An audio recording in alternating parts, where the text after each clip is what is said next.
안녕하세요. 오늘의 데일리 뉴스레터에 오신 것을 환영합니다.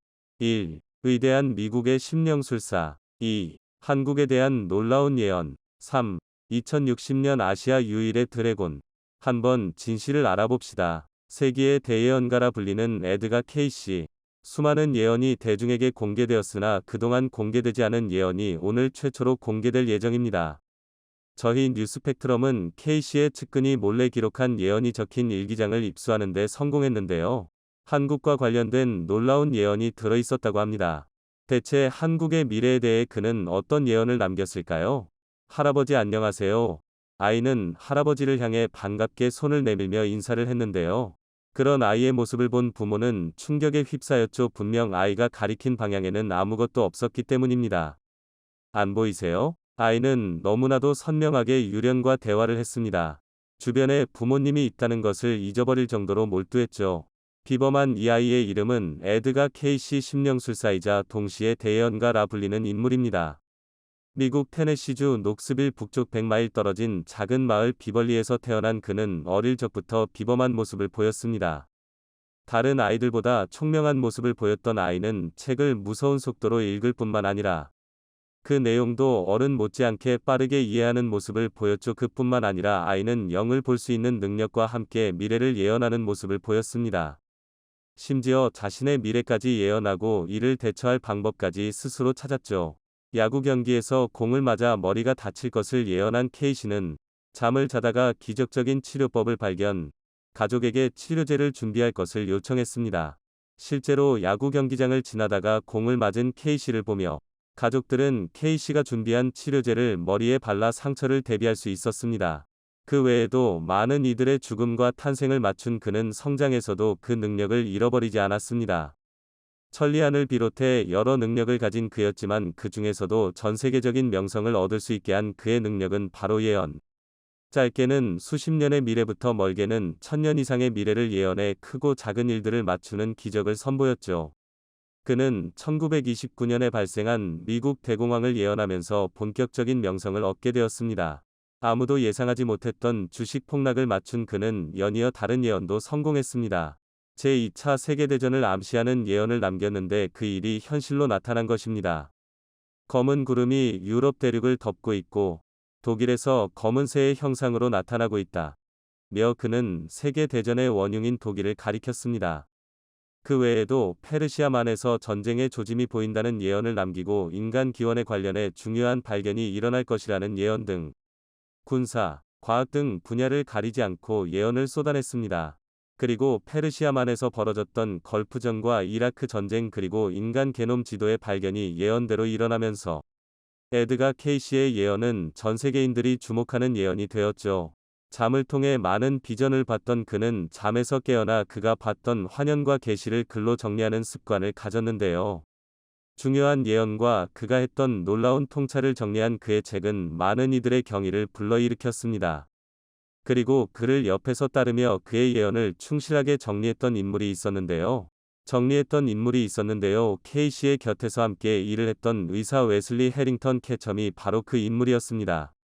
K씨가 주로 활동했던 홉킨스빌에 그도 개업을 했고 우연치 않은 기회에 K씨를 만나 운명 같은 끌림을 느꼈다고 하는데요.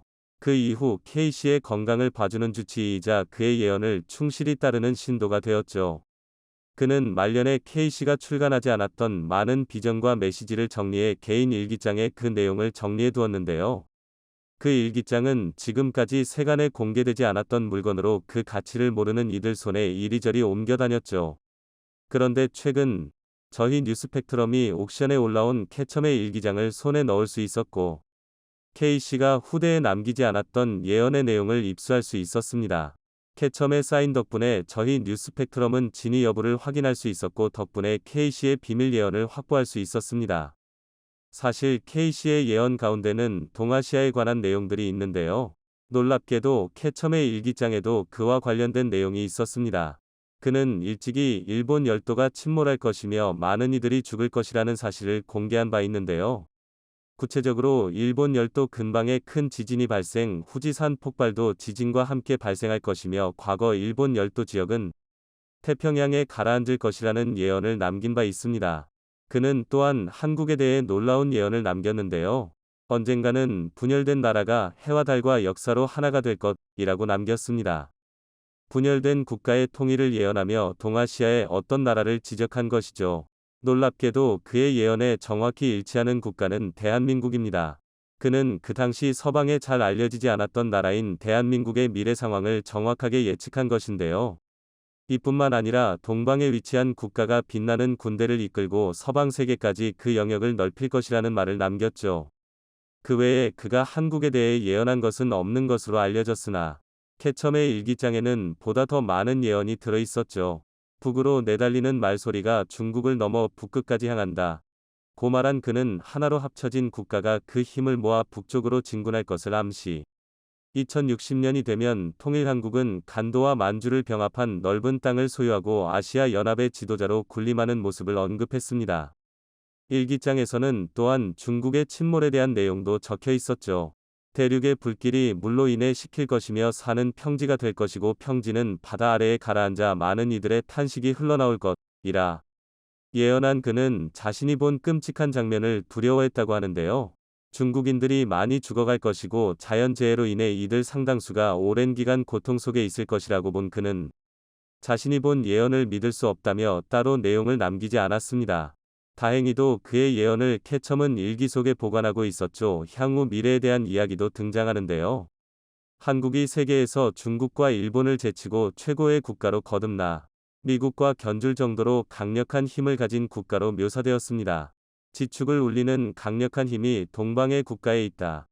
고 말한 그는 열꽃처럼 피어나는 힘이 서쪽을 긴장시킬 것이라고 말했죠. 여기서 말한 꽃에 대해서 자세한 해석은 없었으나 캐첨은 일기장에서 조심스럽게 핵이라는 언급을 남겨놓았습니다. 핵폭발의 붉은 기둥을 열꽃으로 비유한 것이라 본 것이죠. 통일 한국의 강대한 모습과 함께 중국과 일본의 멸망이 적힌 이 내용은 그동안 K씨가 예언을 통해 얼마나 고통스러워했는지 개인적인 고뇌도 적혀 있다는 점에서 특이한데요. K씨 곁을 지켰던 인물이기에 K씨의 감정까지 그대로 일기에 반영한 것이죠. 사실 에드가 K씨만 이러한 예언을 남긴 것은 아닙니다.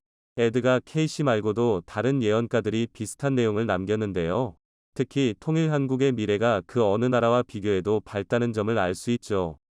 코로나 바이러스가 중국에서 발발한다는 이야기부터 비트코인의 폭락과 제주도에서 지진이 발생한다는 예언에 이르기까지 놀라운 예언 능력을 보여주고 있는 인도 소년 아비냐 아난드, 에피냐 애넌드 는 대한민국의 미래를 보았다며 충격적인 이야기를 사람들에게 전해주었는데요. 21세기 중반 대한민국이 초강대국의 위치에 오른다는 예언입니다. 행성 위치를 기반으로 미래를 예측하는 그의 예언에는 잃어버린 옛 영토를 회복한다는 내용까지 들어가 있었죠. 아난드는 간도와 만주를 구체적으로 언급하며 한국이 이들 잃어버린 옛 영토까지 회복하는 강대국으로 거듭난다고 설명했죠.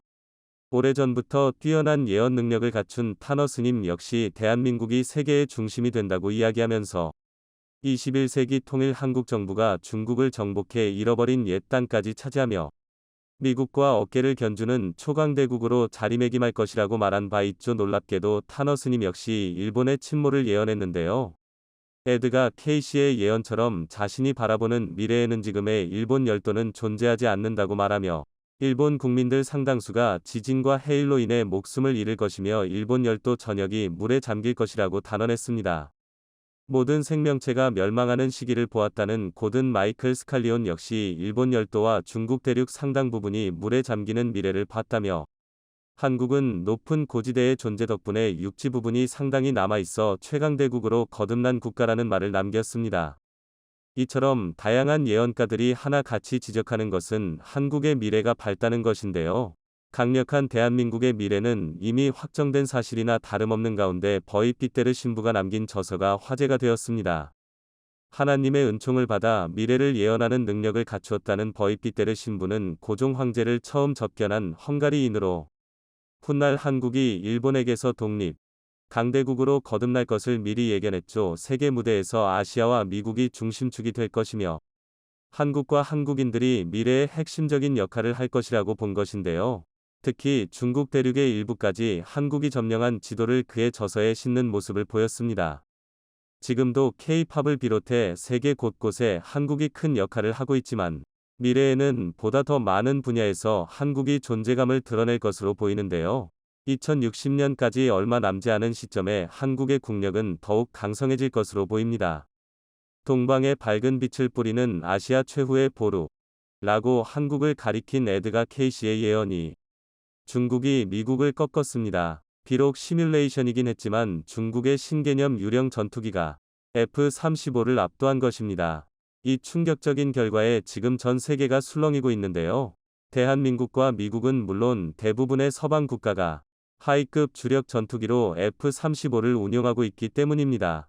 중국을 포함한 공산 진영 나라들의 막대한 물량 공세에 대항하기 위해 현존하는 가장 완벽한 스텔스 전투기라는 F-35로 질적 우위를 선점한 건데요.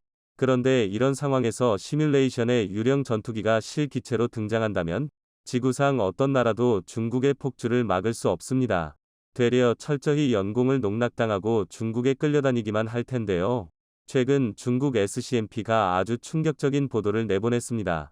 난징항공항천대에서 발표한 논문에 기반을 둔 해당 기사는 미 공군 주력기인 F-35와 중국이 개발 중인 AI 지휘 전투기의 모의 공중전을 다루고 있는데요.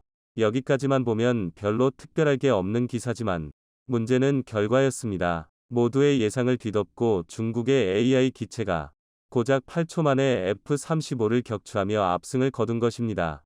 도저히 믿기 힘든 결과였는데요. 외계인과도 싸울 수 있다던 미국의 5세대 스텔스 전투기가 중국이 이제 막 개발을 시작한 AI 전투기 앞에서는 종이 비행기에 불과했던 것입니다. F-35는 30km 전방에서 미사일을 어깨너머로 발사하는 등 비상식적인 전술을 구사하는 중국 AI 전투기에 반응조차 하지 못하고 속수무책으로 당해버렸는데요. 이런 결과가 도출된 이유는 시뮬레이션에 적용된 기체들의 성능 차이가 매우 극심했기 때문입니다. 최고 속도가 마하 1.6인 F-35의 최대 중력 가속도는 나인지가 한계지만 AI가 지휘하는 중국의 전투기는 마하 5에서 11을 넘나드는 극초음속 비행으로 최대 중력 가속도가 11G에 육박하는데요. 오죽하면 시뮬레이션을 분석한 군사 전문가들 사이에서 유령 전투기라는 별명까지 퍼질 정도입니다. 그리고 사실 들린 말도 아닌데요. 놀랍게도 중국의 유령 전투기는 완전한 무인 체계로 운용되고 있었습니다. 바로 여기서 중국 유령 전투기가 F-35를 꺾을 수 있었던 이유가 밝혀지는데요. 5세대 전투기 이후 미래 항공전의 가장 큰 제한사항은 아이러니하게도 사람입니다. 공중전의 개념을 제시한 제2차 세계대전의 스피파이어부터 등장과 함께 5세 대기 정점에 올라선 F-22랩터까지 전투기에 적용되는 항공기술은 천지개벽 수준으로 발전했는데요. 하지만 그 와중에도 만고불변의 법칙으로 여겨졌던 건 파일럿의 역할을 사람이 수행한다는 것이었습니다. 그렇기 때문에 전투기를 설계하면서 가장 기본이 되는 건 중력 가속도에 의한 의식 상실일 수밖에 없습니다. 아무리 숙련된 전투 조종사라 하더라도 플러스 중력 가속도의 경우 9G를 마이너스 중력 가속도의 경우 3G를 30초 이상 버틸 수 없습니다.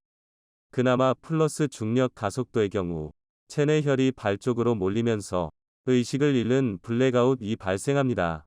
그러나 마이너스 중력 가속도의 경우 반대로 혈액이 머리로 쏠리면서 핏줄이 터지는 레드아웃이 발생하는데요. 블랙아웃은 격정적인 중력 가속도 상황에서 벗어나면 정상 컨디션으로 돌아올 수 있지만 레드아웃은 눈과 뇌의 모세혈관이 터지거나 심할 경우 뇌출혈이 발생할 수도 있습니다. 전투기 비행 중에 레드아웃이 발생하면 아무리 고도로 훈련된 파일럿이라 할지라도 홀로 극복하는 게 불가능한데요. 현대의 전투기는 이런 안전사고에 대비한 설계가 필수적입니다. 대표적으로 파일럿이 모종의 이유로 기체에 대한 통제력을 잃었을 때를 대비하여 15초 이상 입력이 없을 경우 강제로 조종석을 사출하는 데드맨 스위치 등의 안전장치가 있는데요. 하지만 마주 냉정하게 말하면 이런 파일럿의 생명 유지를 위한 방안들이 고려되어야 하기에 유인 전투기의 기체 성능에는 한계점이 뚜렷합니다. 게다가 아무리 안전장치를 구비한다 하더라도 파일럿의 생명을 완전히 담보하지도 못하는 게 현실인데요. 일례로 대한민국에서는 2006년 F-15K를 도입한 지 얼마 되지 않아 중력 가속도에 의한 의식상실로 일대가 추락하면서 파일럿이 명을 달리하는 안타까운 사고가 일어났었습니다. 또한 군사 전문가들이 기체 구조상 가장 안정적이라 평가하는 라팔은 같은 이유로 2007년 추락 사고가 있었는데요. 이는 현재까지도 라팔의 유일한 추락 사고였습니다. 이뿐만이 아닙니다. F-22 랩터 역시 2009년에 파일럿이 의식을 상실하면서 기체와 함께 추락, 순직하는 사건이 있었는데요. 미국의 자체적인 조사에 따르면 전투기 파일럿들이 겪는 중력 가속도에 의한 의식 상실은 100만 시간당 약 933회에 달합니다. 심지어 이는 플러스 중력 가속도 기준으로 7.5G 이상의 급격한 기동을 실시하지 않는 통상 비행을 기준으로 조사된 것입니다. 실제 파일럿들이 전시에 경험하는 도그파이트의 경우 5분 이상 지속되면 100명의 조종사 중 19명 이상이 의식상실에 노출될 것으로 군사 전문가들은 예상하는데요. 이는 특히 동북아시아 안보 환경을 고려했을 때 상당히 치명적인 수치입니다. 대한민국은 400여 대의 전술기 보유량 중 대다수를 차지하는 FA-50, KF-16, F-15K, 그리고 120대 양산 계획 중인 KF-21까지 4세대, 4.5세대 전투기를 주력으로 운용하는데요. 이는 곧 4세대 이상의 전투기와 WVR, 도그파이트를 배제할 수 없다는 의미입니다. 그렇기에 우리 파일럿들은 적에 의한 피격 외에도 늘 중력 가속도에 의한 의식상실이라는 위협 역시 고려해야 합니다. 대한민국을 포함한 많은 나라들이 무인 전투기를 개발하려 하는 것은 이를 해결하기 위한 목적도 없지 않은데요. 그리고 지금 이 순간 무인 전투기 개발의 최선두를 달리는 건 유감스럽게도 중국입니다. 중국은 무인 전투기의 원천 기술이라고 할 수 있는 드론 운용 기술과 AI 운용체계에 있어 세계 최고 수준을 자랑하고 있는데요. 중국 관영 매체 글로벌타임즈는 최근 퇴역 전투기 중 일부 개체를 무민 드론으로 개조하고 있는 상황을 보도했습니다. 미그 21을 기반으로 제작된 J7300여 대가 그 첫 대상인데요. 현역 운용 시절 최대 속도가 마하 2에 육박하던 J72 무민 전투기로 개수된다면 중국은 아무 손실 없이 가미카제 전술을 구사할 수 있는 15개의 비행대대를 얻게 되는 것이나 마찬가지입니다. 물론 아직 무인 전투기 개발과 운용은 걸음마 단계이긴 한데요. 하지만 지금처럼 계속 중국이 퇴역 전투기를 드론으로 개조해 나간다면 향후 무인 전투기 개발을 위한 초석이 될 것은 분명합니다. 이는 대단히 현실적이며 치명적인 위협입니다. 시진핑이 천명하였듯 중국은 대만을 침공하기 위한 전수작업에 돌입했습니다. 그리고 이 작전의 구상 속에는 대한민국을 대상으로 하는 타격 역시 포함되어 있을 텐데요. 꼭 주한미군이 아니더라도 대한민국의 선택에 따라 대만 침공의 승패가 갈리기 때문입니다. 실제로 양만 전쟁 발발 시 중국 북부 전구, 동부 전구는 대한민국과 일본을 상대하기 위한 전력으로 운용될 것입니다. 특히 동부 전구는 3개의 집단군과 해군 함대, 2개 해병여단, 2개의 공군기지, 1개의 로켓군 기지로 이루어져 있습니다.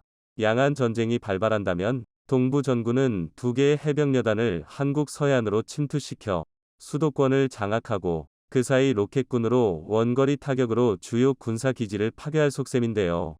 여기서 비교적 중요도가 떨어지는 전략 목표물에 앞서 소개한 드론 전투기, 무민 전투기 등이 운용될 것으로 보입니다.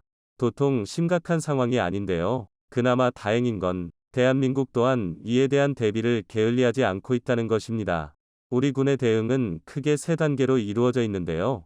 첫 번째 단계는 서해 함정을 통한 요격입니다.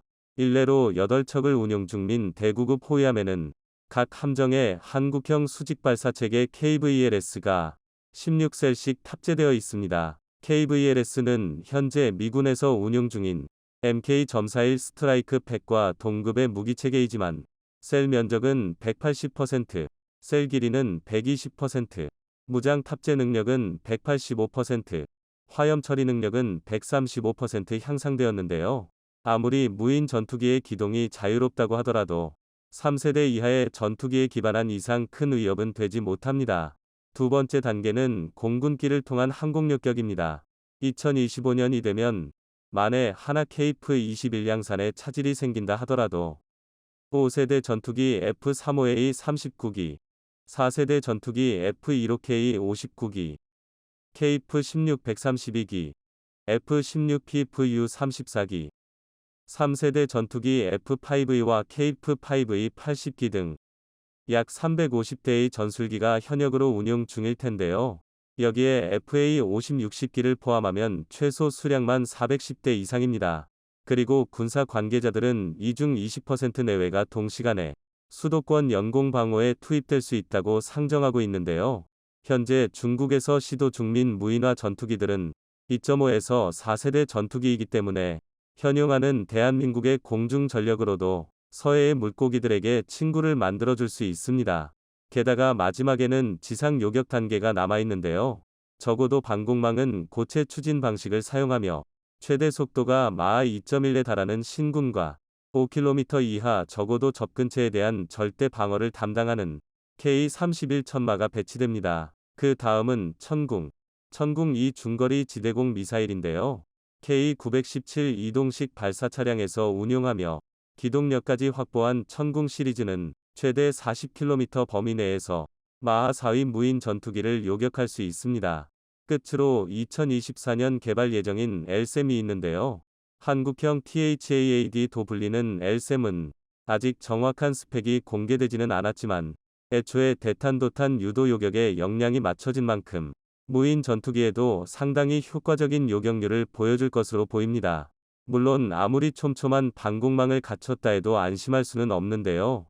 지금 당장이야 중국의 무인화 시도는 제2에 그치고 있지만 대기줄에 서 있는 퇴역 전투기만 하더라도 무려 3,000대에 달합니다. 유사시 중국이 우리 방공망을 약화하기 위해 무인 전투기를 대거 전개한다면 이를 모두 막아낼 수 있다고 장담하기란 쉽지 않은데요. 가장 효과적인 대응 방안은 서해상에서 격추하는 것입니다. 민간인의 피해나 산업시설에 영향이 가지 않는 선에서 방어가 가능하기 때문인데요. 이를 위해 우리 군에선 직접적인 물리적 타격 능력을 갖춘 하드킬 대드론 전력과 제어권을 상실케 하는 소프트킬 대드론 전략을 동시에 확보할 필요가 있습니다. 그러나 얼마 전이 북한 무인기 침투 사건을 통해 하드킬 방식의 한계가 도출되면서 소프트킬 대응 방안 확보에 지나치게 역량이 집중되고 있는 것은 아닌가 염려되는데요. 닭 잡는 칼과 소 잡는 칼이 구분되어 있다는 속담처럼 무기 체계는 모든 부분에서 동시다발적인 발전이 반드시 수행되어야 합니다. 최근 일본의 국제적인 고립 현상이 가속화되고 있습니다. 한때는 세계 경제 2위 규모를 기록하는 등 아시아를 대표하는 선진국 역할을 해왔지만 어느 순간 급성장한 한국에게 반도체 산업부터 첨단 IT 산업 등 대부분의 산업 주도권을 내어주게 되면서 그 영향력은 날이 갈수록 줄어들고 있습니다.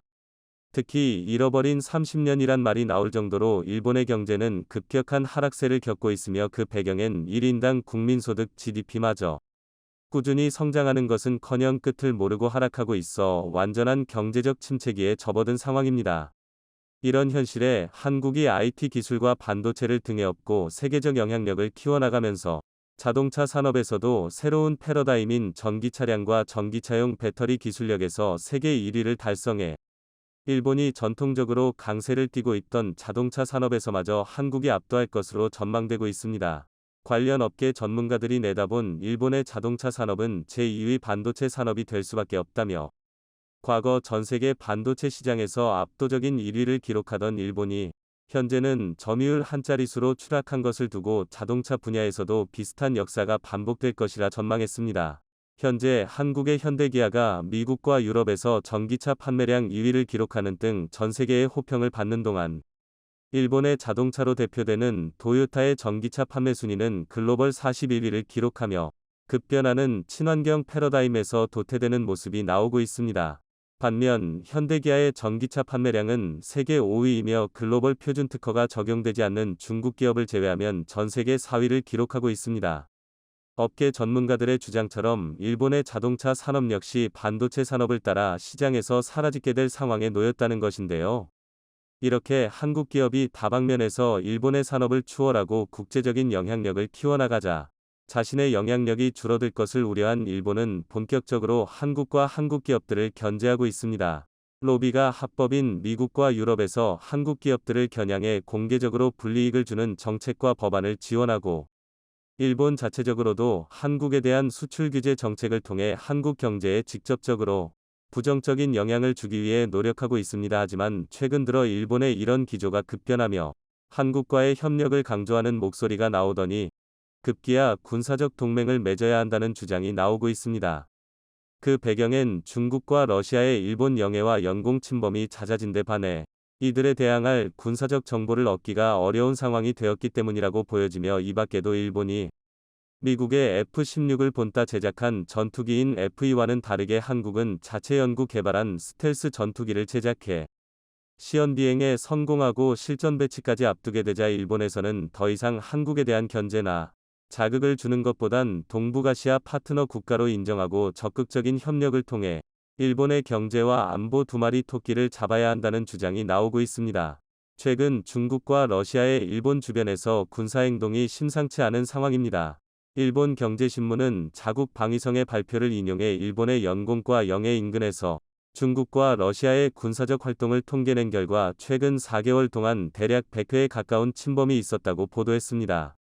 이전엔 평균 20회 내지 30회에 가까운 침범이 있었지만 최근 러시아 우크라이나 사태 이후 중국과 러시아가 급속도로 가까워지면서 일본 인근에서 군사적 활동이 대폭 증가했으며 동원되는 군사장비와 규모도 커졌습니다. 6월 7일 러시아 공군의 전투기가 홋카이도 방향에서 감지되자 일본은 항공자위대 소속 전투기를 긴급 출격시켰으며, 비슷한 시기엔 중국과 러시아의 해군 함대가 일본 열도를 줄지어 지나치며 위협을 가하기도 했습니다.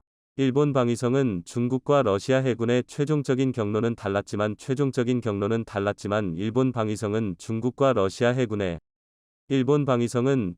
러시아 해군의 최종적인 경로는 달랐지만 양국의 합동 군사행동을 통해 일본에게 무력 경고를 하고 있다고 밝혔습니다.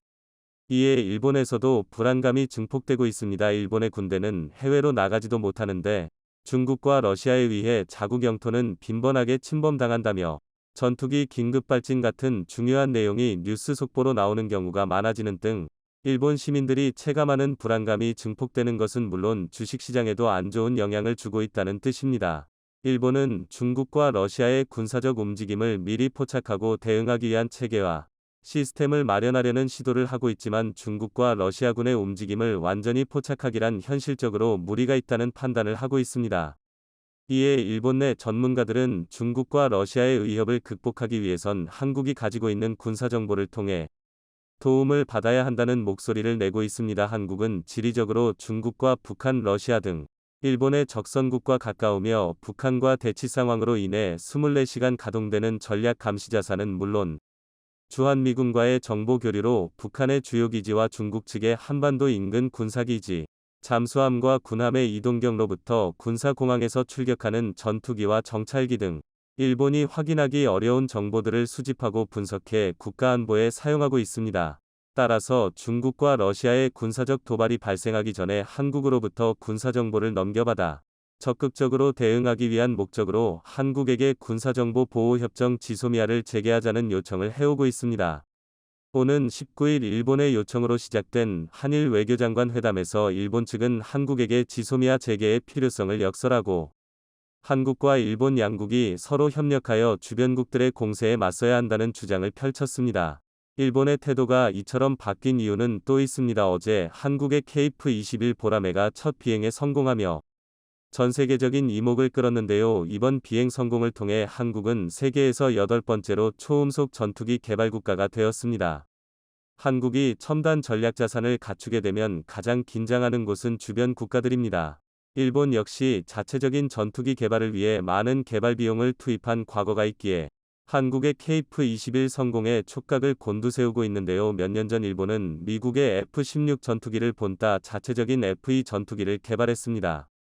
하지만 천문학적인 개발 비용과 한정된 생산 물량으로 전투기 한 대당 가격은 세계 최강 스텔스 전투기인 F-21 랩터와 비슷해지는 황당한 일이 있었는데요. F-16 수준의 4세대 전투기임에도 불구하고 5세대 전투기의 비용이 드는 황당한 사업이었습니다.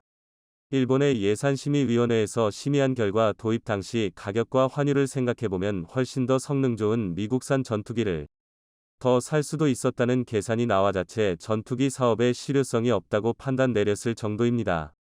하지만 한국은 일본과는 다르게 4.5세대 스텔스 성능을 갖춘 최첨단 전투기를 일본보다 훨씬 저렴한 개발 비용을 들여 만들었다는 것입니다.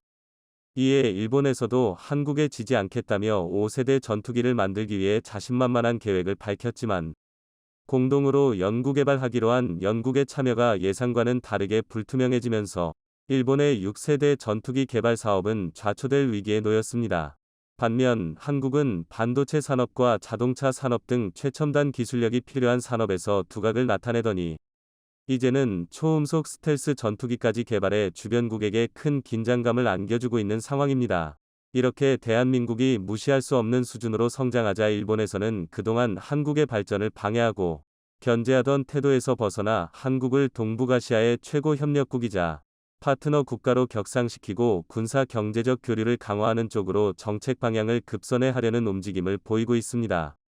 여기에 더 나아가 단순한 협력관계 그 이상의 동맹국으로 발전시키자는 비전을 제시하는 등 한국으로서는 일본의 급변한 태도가 상당히 어색하게 다가오고 있습니다. 더 이상 한국을 무시하고 견제하다간 일본이라는 국가의 존재 자체가 불투명해질 수 있기 때문입니다. 한국의 지정학적 위치와 첨단 기술력을 이용해 일본에게 가장 큰 위험 요소로 작용하는 중국과 러시아를 견제할 수 있다는 분석이 나오고 있지만 한국은 일본의 적극적인 구애작전에 신중을 기하는 태도를 보이고 있습니다. 일본의 기회주의적인 행동에 당한 적이 한두 번이 아니기 때문입니다. 2019년 당시 한국에 대한 반도체 소재 수출 규제 조치를 실시한 일본은 한국이 일본의 적선국인 중국과 러시아에게 군사적 목적으로 사용될 수 있는 반도체 소재를 수출한다는 논리를 펼치며 한국으로의 수출을 막았습니다. 물론 시간이 조금 걸리기는 했지만 결과적으로 봤을 때 한국의 소재 장비 산업을 키워주게 되고 일본에게만 안 좋은 영향을 줬다는 점은 분명하지만 수출 규제 초기 당시 우리 기업들은 공급망을 확보하지 못해 상당한 혼란을 겪은 것도 사실입니다. 그런데 이제 와서 한국은 일본과의 군사협력은 물론 경제적 협력까지 할 수 있는 국가라고 치켜세우며 한국에 대한 다방면의 협력을 주문하고 있는 상황이 쉽게 납득하기 어렵게 다가오고 있습니다. 한국은 러시아와의 긍정적인 관계도 있으며 중국으로부터는 막대한 무역 흑자를 내고 있는 등 굳이 나서서 갈등 상황에 끼어들 필요가 없습니다. 지금처럼 중립을 유지하면서 국익을 도모하는 게 최선이지만 일본이 한국을 끌어들이려는 이유가 있습니다. 중국 러시아와의 갈등 상황에 한국이 포함된다면 유사시 일본 본토를 타격하기 전에 지리적으로 가까운 한국이 우선 타격 대상이 된다는 계산이 기저에 깔려 있습니다. 즉 한국이 최전방에서 방패막이 역할을 하는 동안 일본은 반격할 수 있는 기회를 도모한다는 전략적인 계산이 있습니다. 게다가 일본의 기업들 중 74%가 아베노믹스의 영향을 받은 엔저 효과 때문에 큰 어려움을 겪고 있다고 응답했습니다. 과거엔 화폐 가치가 하락하면 수출 경쟁력이 생기기에 엔저 효과는 긍정적인 것으로 인식됐지만 요즘 상황은 전혀 다릅니다. 원자재 가격이 급등한 상태에서 수입 가격이 크게 증가했고 최종적인 완제품을 만드는 과정에서 비용이 상승해 물가 상승으로 이어지고 있기 때문이라고 합니다. 하지만 불황형 엔저로 인해 일본의 물가는 올라도 월급은 오르지 않는 기이한 현상이 나타나는 등 일본의 경제는 올해도 어려울 전망입니다. 최근 일본은 한국에게 많은 당근을 쥐어주며 자기 편으로 끌어들이려 노력 중이지만